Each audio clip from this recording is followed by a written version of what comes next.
Welcome to Outside the Frame, a podcast for wedding industry professionals to learn how to be better humans in business and life. We're your hosts, Caitlin of Skywater Photo and Film, and Kaylin of Wandering Wildflower Films.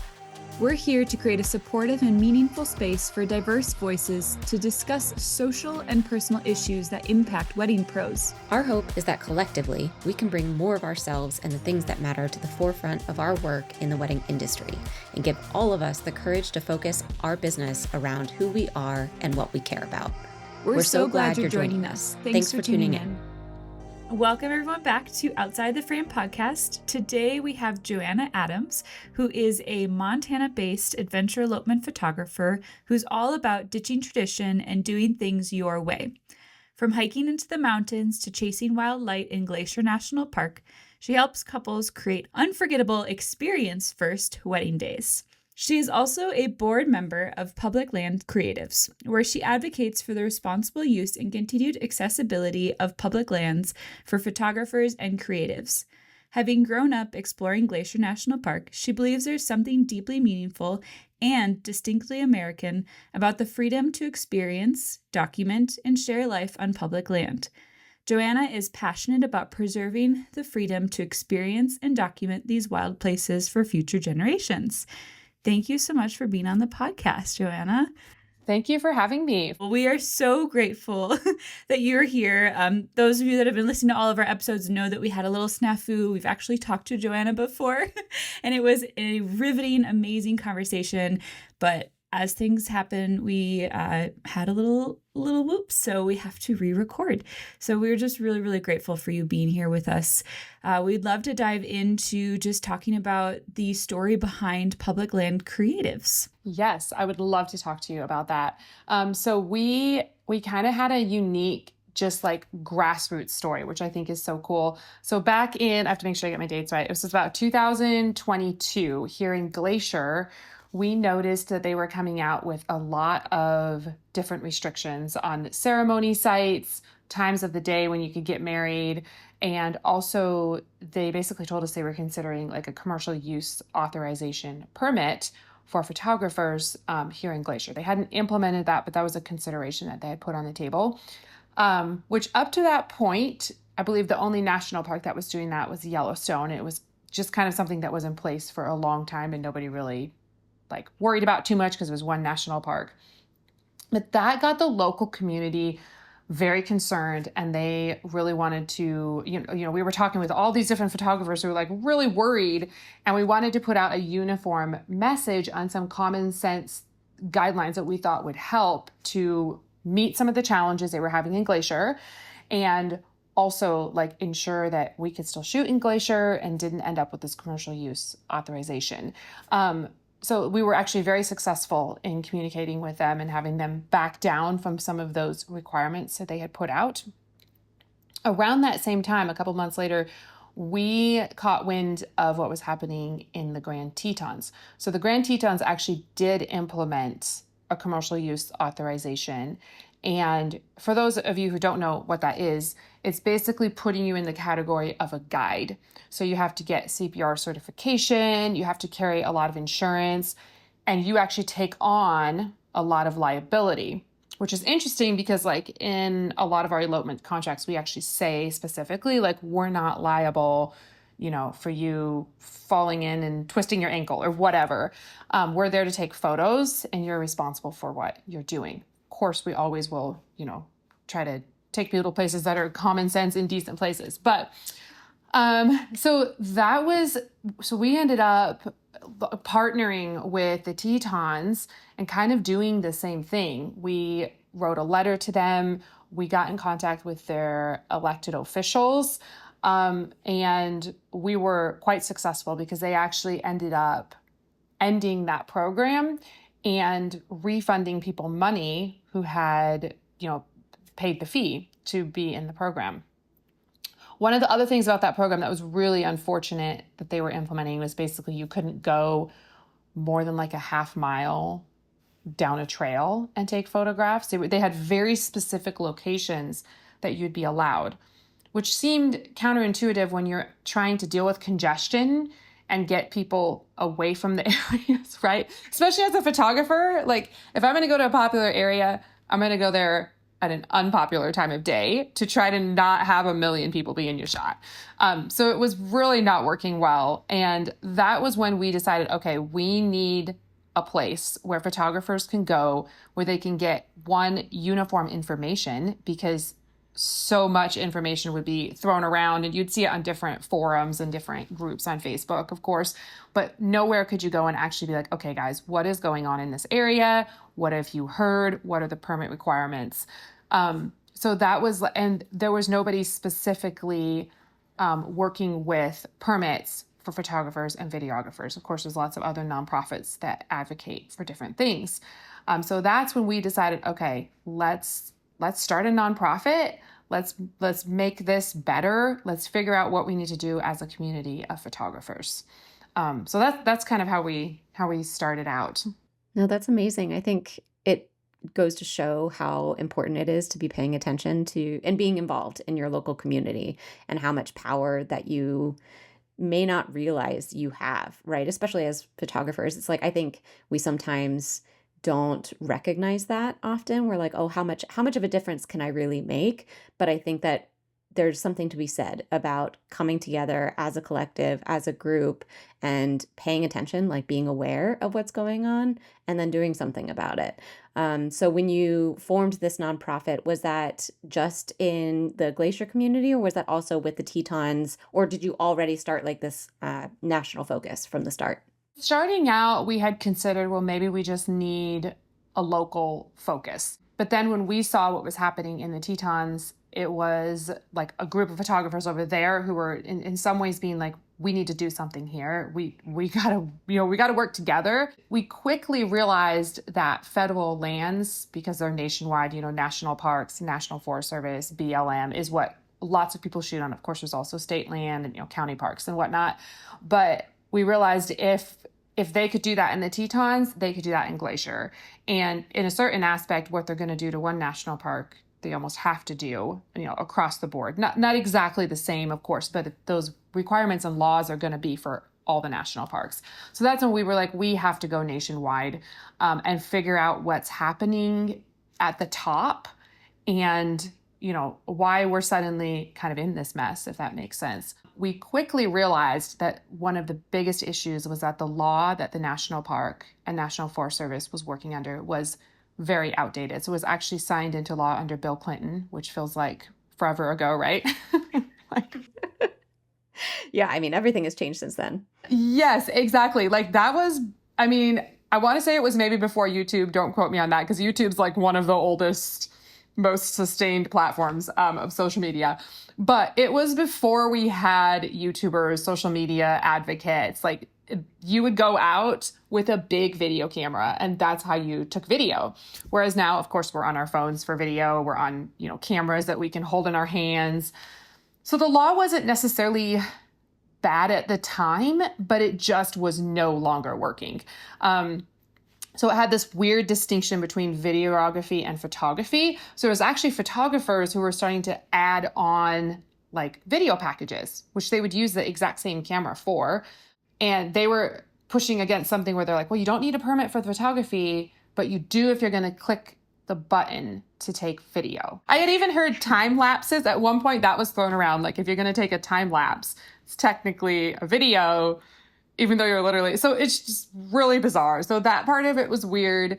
The other part that was making it difficult was the model language in that original law. So basically, if you were like promoting a good or a service, you were considered a model.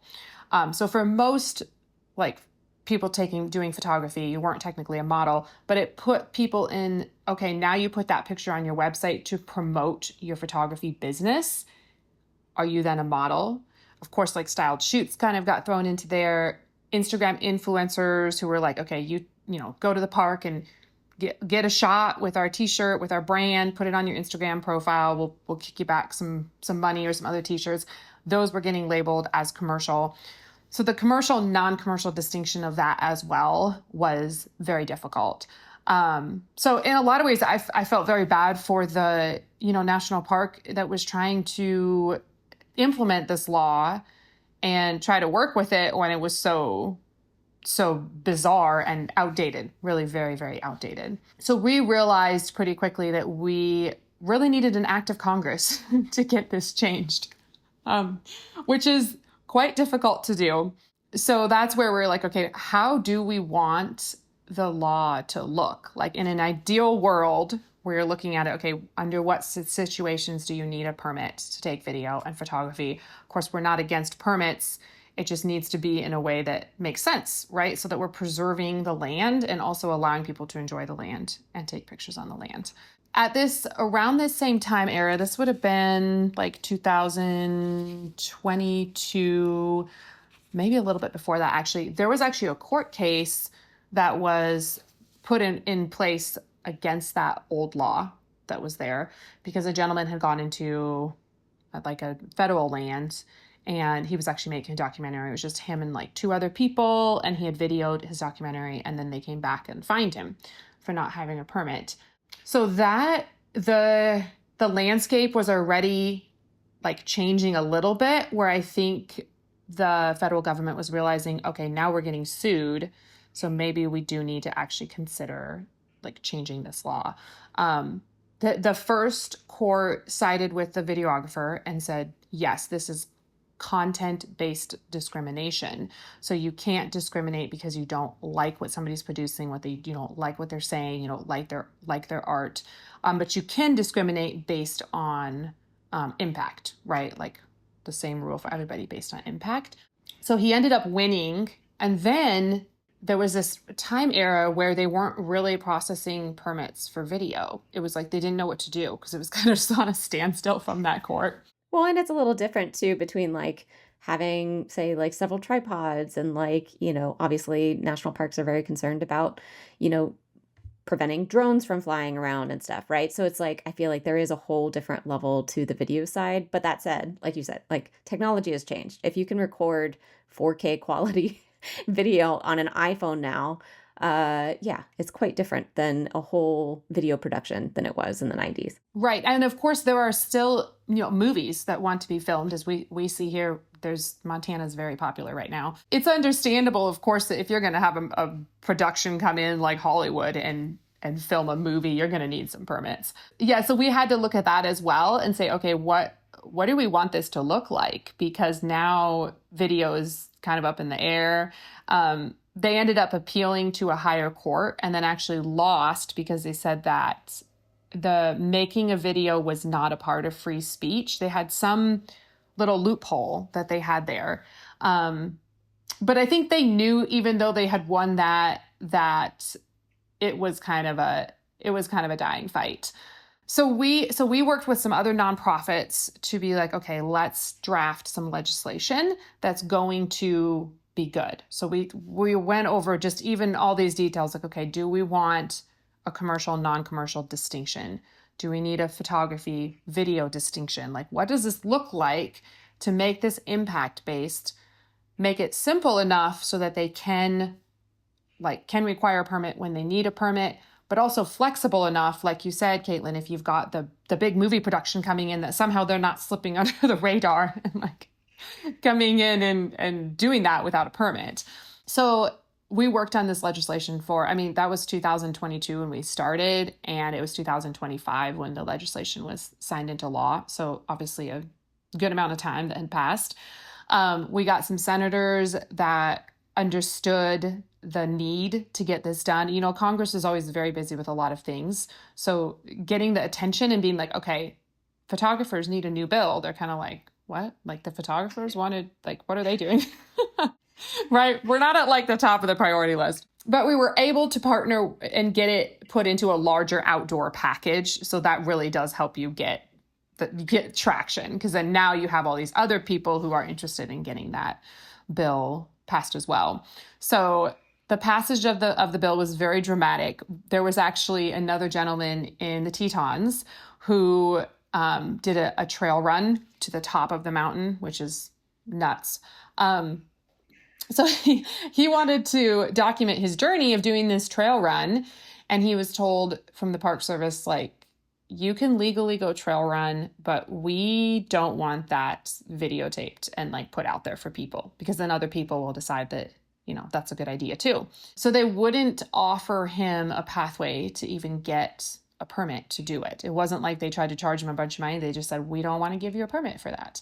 Of course, that's like instant content-based discrimination when you're doing something that is legal and above board, but you're just not allowed to document that because the Park Service doesn't appreciate what you're doing. So he documented it anyway, but did not put it on the internet. And then they partnered with FIRE, which is a freedom of speech and expression nonprofit, to actually sue the government and say, we want to be able to put a documentary out there of what we did. That was literally like days before the bill got passed. Added that extra pressure, right? Yes, I think it did. I mean, we never were told that there was like a direct correlation between those two things, but just seeing the timeline, I was like, yeah, I think that probably had something to do with it. So it was like the very end of the Biden administration when we got the bill passed as well, which we were really, really wanting to get it through because there was a couple senators that helped us sponsor the bill that were like retiring and not running for re-election. So like, then we're going to have to go and find new people to get on board with our plan.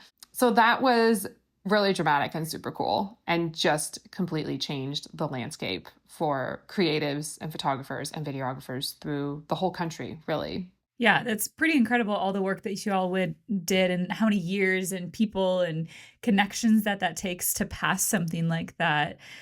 What are some of the major wins that came out of those? Because that's the Film and Explore Acts, correct? Yes. So that's the Film Act is kind of what originally it was called within the Explore Act. So if you look up Explore Act, you'll get like there was a lot of other things that were passed for outdoor enthusiasts in that bill.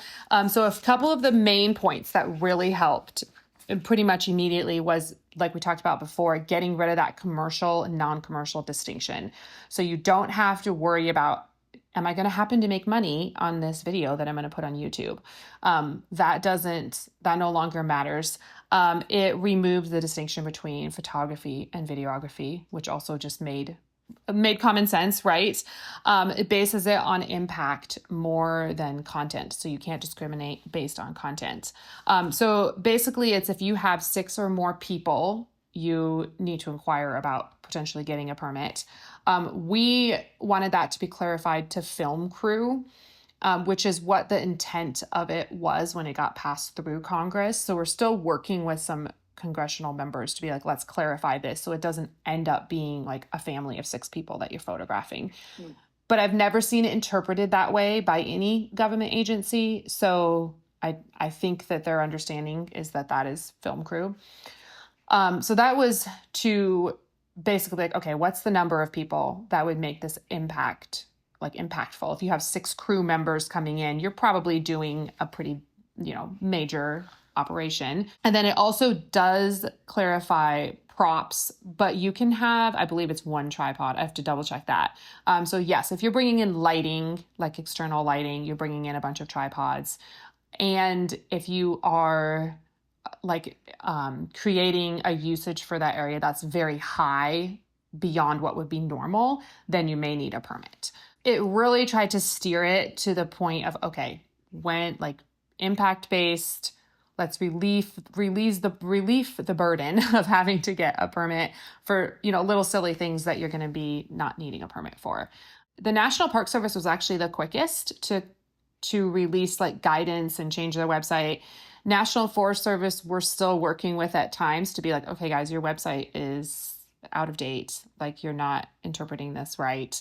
It did take them some time to release guidance to go along with that new law. So when the new law is passed, it instantly becomes the new law of the land, but they have time to figure out the regulations that go along with that law. So it's kind of an interesting Twilight Zone. Once it passes, because okay, we got the new law, but then they have to figure out, okay, what's this practically going to look like? But it is a pretty simple law. Like, I don't feel like it's super complicated.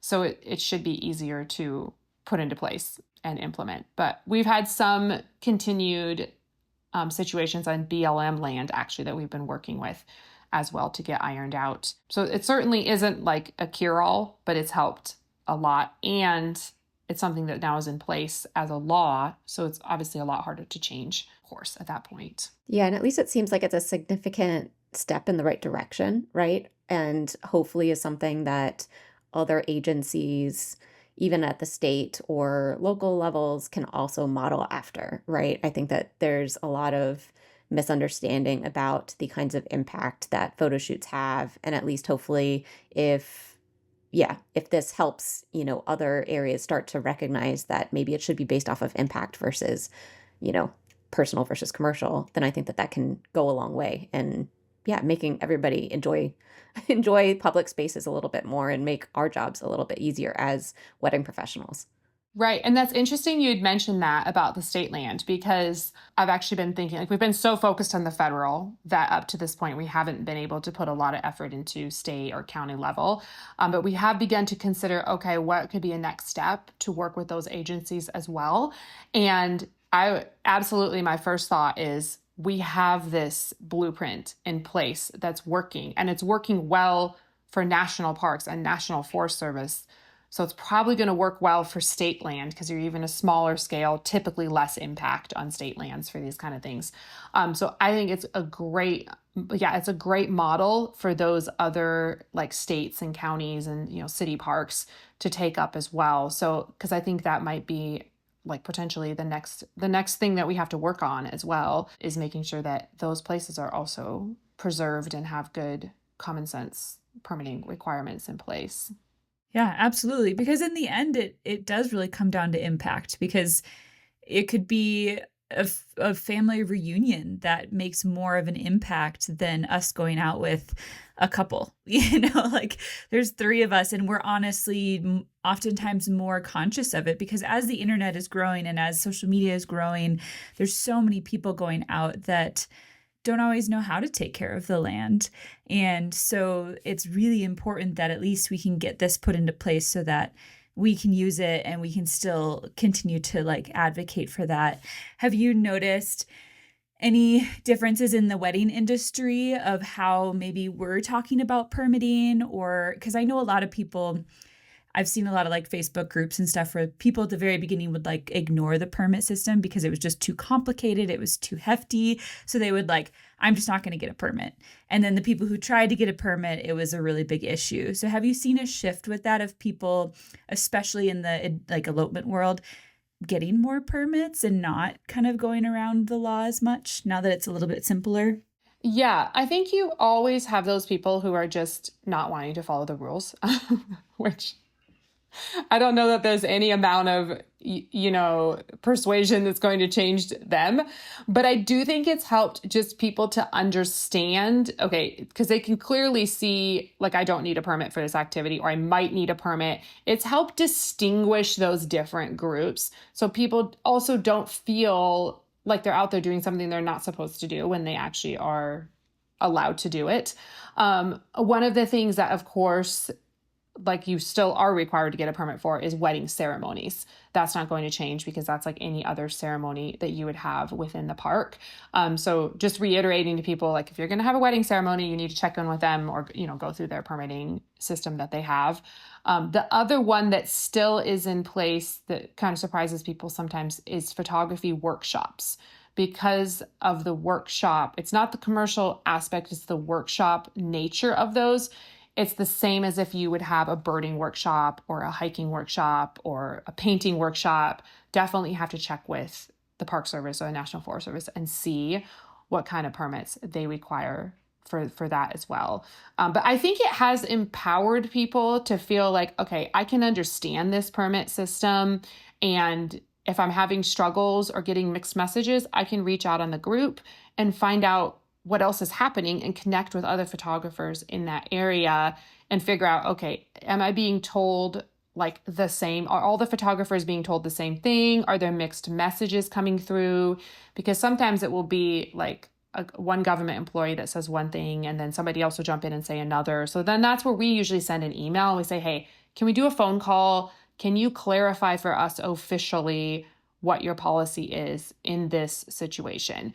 Many times it takes quite a while to respond back because I don't think they always know. And it's a situation where they may have to go to a higher up and get an answer, from them. And then we're able to share that response with people and say, hey, here's an official letter of when you need a permit, when you don't need a permit. So they don't get where they're in a national park and they're shooting and then a park ranger stops them where they're feeling like, okay, now I'm in trouble, even though sometimes the park rangers just don't know because they're not in the world that we're in either. So that part has been very helpful. Of course, we put lots of emphasis on leave no trace, responsible land ownership. There's a place here in Glacier, Logan's Pass, where you're not supposed to leave the trail. We will see like both local and out-of-state photographers that break that rule. And I'm like, if you keep doing this, we're going to end up like in more trouble. So we've tried to partner with other photographers too. And, if people are listening and they've got ideas and they shoot in places, let's chat because, I know in Mount Rainier, they have the issue with people trampling the flowers as well. Over in Utah, there's the special like spongy ground you're not supposed to walk on. Cryptosoil. You got it. The crypto. Yes. So like those kind of things, especially when you get traveling photographers, I think is really helpful for people to have the information in one place that they can go to. I know that you have the Facebook group with the Public Land Creatives. Is there a specific place on your website as well that people can find all of this information? So the email responses and whatever for specific spots? Yes. So we just redid our website and it's amazing. I'm so excited about it. So when you become a member, we have a member portal, which has loads of information. We have like cheat sheets for when you need a permit, when you don't need a permit. We have letters we've written to the different agencies and the responses that they've come back with. We don't necessarily have like one big portal where you can go and click and be like, okay, this national park has these requirements. And part of that is that the National Park and the National Forest Service should have the same requirements that they're requiring for all of the national parks and National Forest Service. Obviously, ceremonies, they're going to have varying rules on the ceremonies, but the photography, videography permits should be the same for those as well. But it's a great hub of information and perks for being a member. There's a cool logo you can put on your website. We also have merch now. The merch is pretty cool too. Amazing. No, I love that everybody has this support from this organization that a handful of years ago didn't even exist. And I think it's been cool to see that grow over time. How many members are you up to now? I don't know the numbers off the top of my head, but it is consistently growing. And also our reach throughout the country is growing as well. Like that's another thing is like, we're like, okay, I want to have people on the East Coast, people on the West Coast, people in California to know what's going on. We have a board member from the East Coast, a couple board members here, board member from the West Coast, board member that shoots a lot in Utah. So that's been really helpful as well to have that diversity, throughout the country, because sometimes the challenges that they're facing are not the same as like what we're facing here in Montana, right? So that's been really helpful to have that just all throughout the country, getting input from people. Yeah, I think that's super helpful. Aside from being a member and obviously increasing your reach, how can others especially other people in the wedding industry, other creatives, become involved with PLC? Yeah, so we, of course, being a member is the biggest way, and spreading the word, like sharing on your Instagram account, sharing on your Facebook account, sharing with other photographers, being like, hey, you guys join up with this group, like they're helping us, I think is 100% like super important. If people are wanting to be more involved, like as a potential volunteer, we would love to hear from you and just shoot us an email through our website, and that would be amazing. Especially if we can I'd like to get people throughout the country. Like if we could have a rep, this is kind of my bigger dream that has not happened yet, but if we could have a rep for like the state of California, like how cool would that be? Because they would know exactly what's going on with each of those national parks, be able to educate people, be able to get in contact with their local officials. That's another thing that we really want to do is keep that relationship good with, park superintendents, where we're able to meet with them and say, hey, what are your challenges? Like, how can we help you address these in a way that we keep our community responsible and sustainable for future generations? Yeah, I love that connection to the community and like making sure that we are working with them instead of against them. Because I think sometimes you think like, oh, this big bad like government or whatever, they're, it's like instead of thinking of it that way, it's like, no, we're going to partner together. Let's figure out what we can do to help you so that you can help us. Because it's a resource that could easily be taken away. It's all these beautiful places that we all recreate just generally. And then also we film or photograph, do whatever in these places. So we don't want to lose them. We don't want to ruin them. So it's really important to be working with the actual people that are in charge of it and to be like boots on the ground, because maybe they don't know, right? That's probably, if you think about, before we had the Explore and the Film Act, so much of the law had to do with way back in the day when, again, a video camera was on your shoulder and you had this huge crew and this huge setup. And now it's a cell phone, or it's an Osmo, or it's like a tiny little camera that looks like a photo camera. So being able to say, hey, this has changed. This is what it looks like for us now.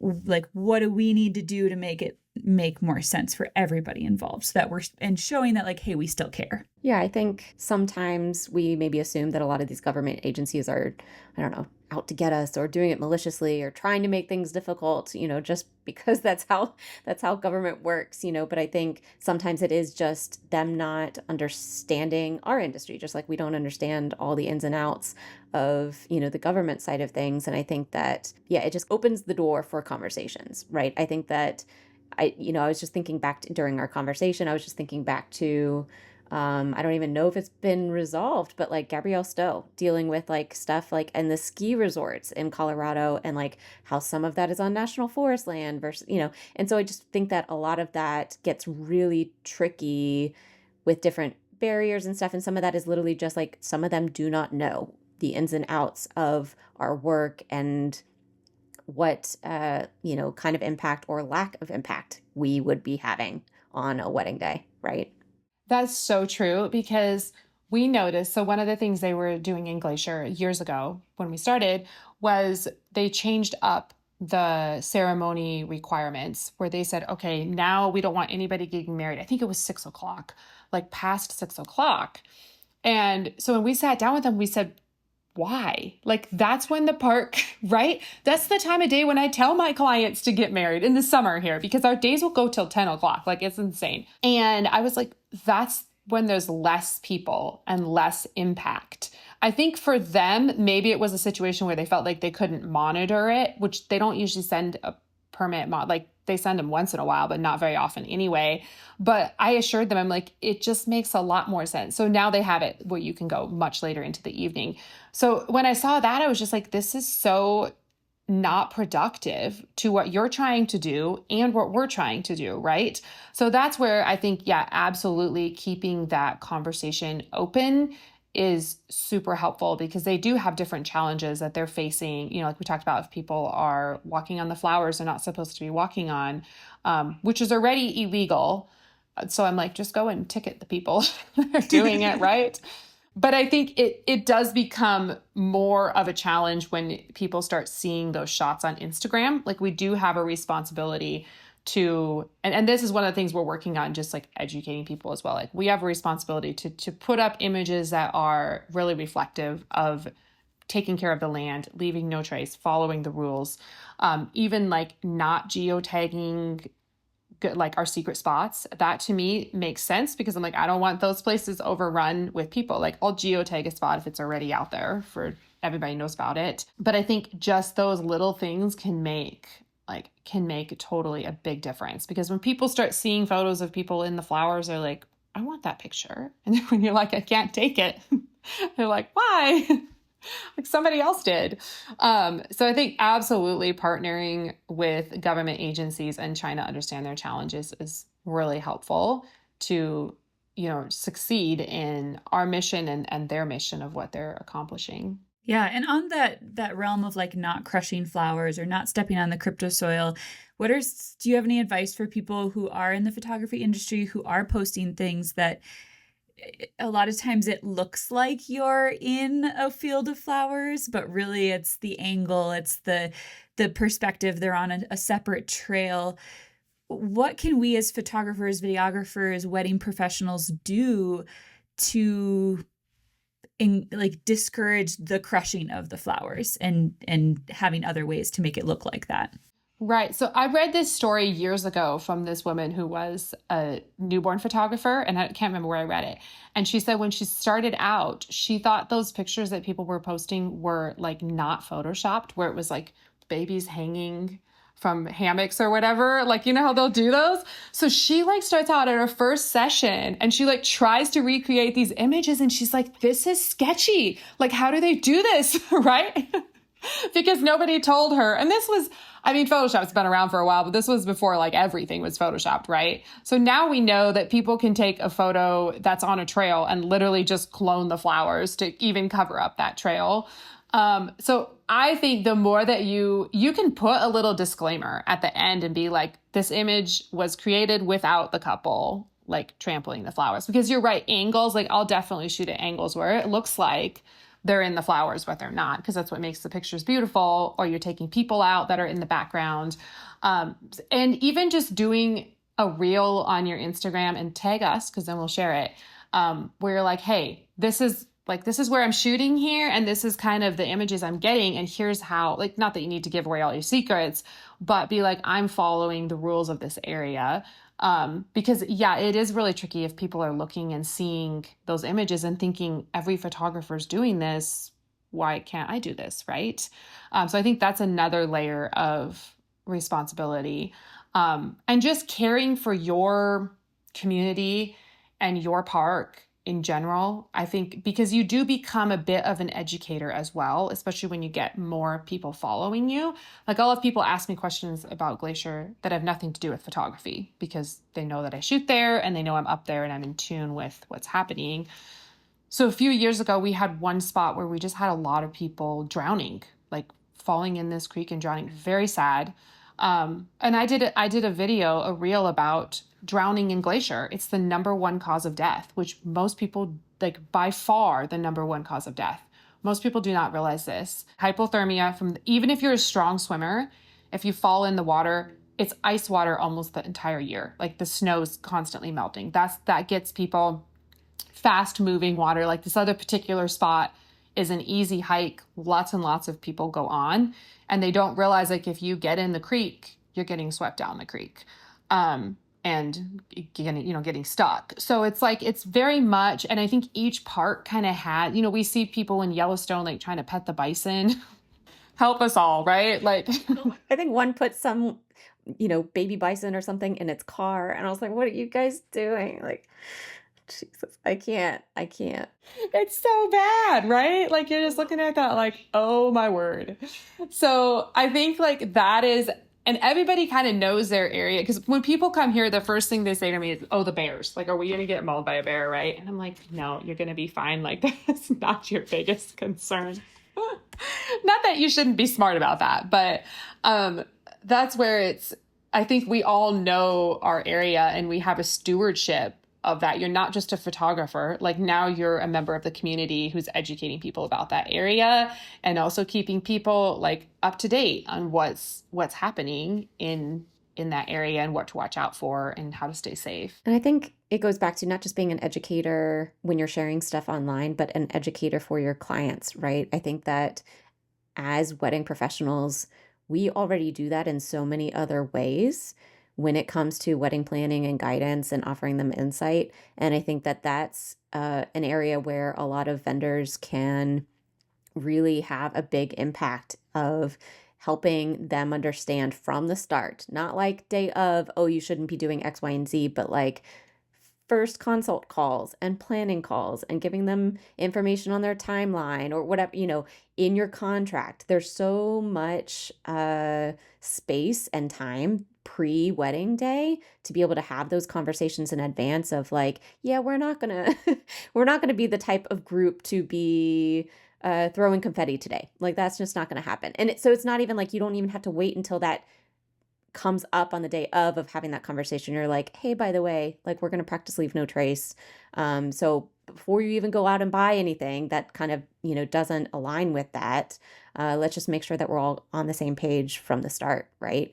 I think aside from the social media posts of sharing information, I'm just out of curiosity, how do you feel about, I don't know, calling people out and like letting other people know, like inviting them to this like conversation of doing a little bit better when you notice somebody either, working in an area that they're not supposed to or not following leave no trace? Yeah. So this is hard. It's a hard balance to strike, right? Because we have members of our community that get very angry at people who are not following the rules, which is totally understandable. So I think whatever you're going to do in the online space, some people feel like they need to do it like publicly, right? Like they get on their stories and do that. That's not personally my style. I do think it's always okay to send somebody a private message. Like nobody should be offended, and maybe they will be, but they shouldn't be offended by somebody reaching out through private messenger and being like, hey, I shoot in this area all the time. I'm a local. Like, this is not okay. You know what's happening here. And just trying to take it from like a side of, can I help you understand some of the rules here? I think is quite helpful. I do think that that's helpful. Of course, there's people that will use social media content to actually turn people in. So what you put on social media is out there forever. Like the Park Service will check people's social medias. I don't know how often and what that process looks like, but it certainly is not like the way that you want to go to be putting things on social media where you're breaking the rules. We have had situations though. There was somebody here a couple years ago that left like artificial flowers at one of our county parks. And this is a county park where they since have implemented some permitting, but it was pretty much like very accessible to get in and do a quick ceremony. But we have a local group and people got on there and they're like, I'm going to come pick it up. Like I can be there tonight. Like who's going to come help? So the community actually came and helped pick up this junk that these people had left. Of course, I mean, I live in a smaller community, so maybe that happens more, but I think like that is really helpful as well, to just be like, okay, this is our community. We care about this. Let's jump in and let's help. And then the people who left, I don't know who left the flowers, but whoever did will hopefully see that and feel a little bit of a sense of shame. Like I made all these people come out and like do this. And it's truly not worth it to start down that path because creatives know creatives. We refer people to each other. And if you get in a situation where you start noticing that a person is continuously doing that, like I'm not going to refer you out for work. So maybe also addressing it from that point of view, because I do think we want to police ourselves.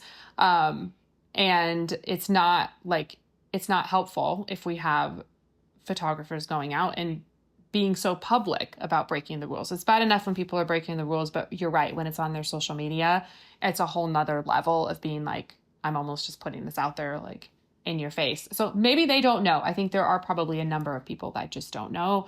Or like you're saying, it's actually photoshopped or angled so that it looks like it's fine. Which is why disclaimers are helpful. Mm-hmm. Right. Right. Well, especially with the world of AI happening now too, I'm like, oh my gosh, how many disclaimers do we need to add of like, hey, we like, oh my gosh, I don't know. Right? Like that's a big thing is people assume because they see an image of their wedding ceremony without people, which is really cool to be able to take people out so easily now, right? But explain, because I've had some other photography friends I've been talking to, and they're like, I have to explain to all my clients, like, this spot is not a good spot to get married if you want privacy, because there's going to be a lot of people. And they're like, well, we don't see them in the images. Yeah, because they took them out. Well, it's like Maroon Bells. Maroon Bells here in Colorado is like that. There's a rope that you're not supposed to cross to get to the lake. And people will Photoshop the rope out. So it looks like they're on the other side or that there isn't a rope. So like for video, AI is not that good yet. Like I could maybe get that out of there, but it's going to be a lot of work to get that out of a video. So it's like, you have to keep that in mind of, hey, maybe we need to be telling people more and more like there is actually a rope there, or there are a lot of people there. So just like, know that this is slightly altered. It's not a completely photoshopped image or AI image, but there are some alterations to make it look a little bit cleaner. If I remember correctly, that spot at Maroon Bells, maybe 10 years ago, 8 years ago, even, I don't even think that rope has always been there. So I think that changes over time can also impact that of like, oh, well, we saw an image from like 10 years ago and like the rope didn't exist, blah, blah, blah. Like, and now if it does, so I see that all the time, even with the Hoh Rainforest here in Washington. Sometimes the ropes are there for certain times of the year when they know that like foot traffic is really busy, and other times it's not. And so I think that, yeah, talking about that in advance with your couples is really, really key. Yeah, I think that is super helpful. And one of the things I think could help the industry just in general is, potentially driving some of the ceremonies off of public land. Like I totally get people want to get married on public land, but sometimes if I get a group size that's even large enough to be legal within the national park, because we have some pretty large group sizes, I'll say to them, you know what, maybe like it's just the parking, it's the people, it's the traffic. Maybe you're better off to do this on private property or a wedding venue or even an alternate public property to get more privacy. And then we can go into the park and we can take all your photos of the two of you wherever we want. So that's one of the ways that like I think could help the industry in general, especially as like more and more people want to get married on public land, right? Which is beautiful. I totally get it. But maybe trying to just alleviate some of that pressure, especially when you start realizing, okay, this is like 40 people in this spot. That's not really conducive to having 40 people, even if we can get a permit and have it be legal.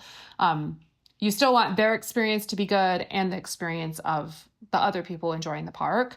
So I think that's just something to think about kind of long term. I wish we had more venues that were set up for micro weddings, because that seems to be the direction we're heading, right? So we're seeing a few pop up here, but I think that would be huge for people to be like, okay, I can still have those beautiful images and that beautiful mountain experience, and I'm just getting married like right outside of the park, and not dealing with all the congestion and all the people. So it's just considerations like that about where do we want the industry to go? Because we have a lot of power as photographers, right? Like in some ways, I'm not saying we created this elopement industry, but without the beautiful images, I don't know that the elopement industry would be what it is now.